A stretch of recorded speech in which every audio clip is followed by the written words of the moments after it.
Recharge event. Our first one was in February, and I think we've got a really good program. I think though at the end of the day, participating in the regulated market is preserving, the best interest of your communities, right? But I do think it's important that, when you put in place a regulated framework, you are moving one step closer towards public safety, consumer safety, environmental outcomes that we all want to see. I currently have the honor and privilege to sit on the board of directors for the California Cannabis Manufacturers Association, as well as the California Cannabis Industry Association. And it's absolutely imperative that anyone that's looking to get into the business or the industry in California participate in these associations, because there's so much education happening. The model of Prop 64 has, served the needs of cities who needed to opt out for political or cultural reasons, but it certainly hasn't served operators, and it definitely hasn't served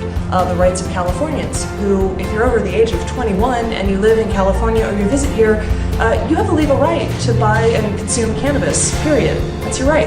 And if your locality bans it and you can't walk down the street and buy it, you still have that right. It didn't go away just because your sheriff's department and mayor chose not to use land within their jurisdiction to put a retail storefront. Then when you look over on the ingestible side of the market, edibles are by far the largest category.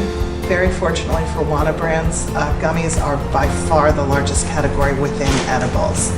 As a matter of fact, if you look across everything, including flower, strangely enough, gummies account for 5% of all cannabis sold. I have a lot of cumulative knowledge on what's working and what's not working in the industry.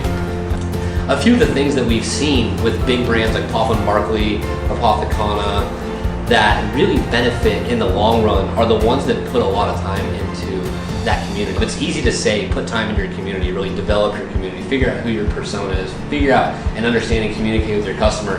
But what we see from the brands that do it best are the ones that are communicating with their community. I didn't hear the last part. So you're sharing your shelves with people? They have to acquire cannabis goods from somewhere, and something substantial is the buying power, and so we're able to supply the equity applicants with economies of scale that they wouldn't have otherwise, and so it's kind of mutually beneficial. We are really in it for the love of cannabis and really trying to help build the tools that make this thing, really run. And people want to be a part of something. It can't just be we're going to build the biggest brand known to man and then blah blah blah. There has to be something behind it. So my name is Gavin Kogan. I got into this industry. Let's see, my first job was trimming weed in exchange for free weed at Captain Crunch. Like a lot of people are passing the regulations know nothing about cannabis, and they just trust those of us that are in it, even if you have a law degree. I think that you can all get with me. The way you defeat the black market is not with soldiers but with economists, right?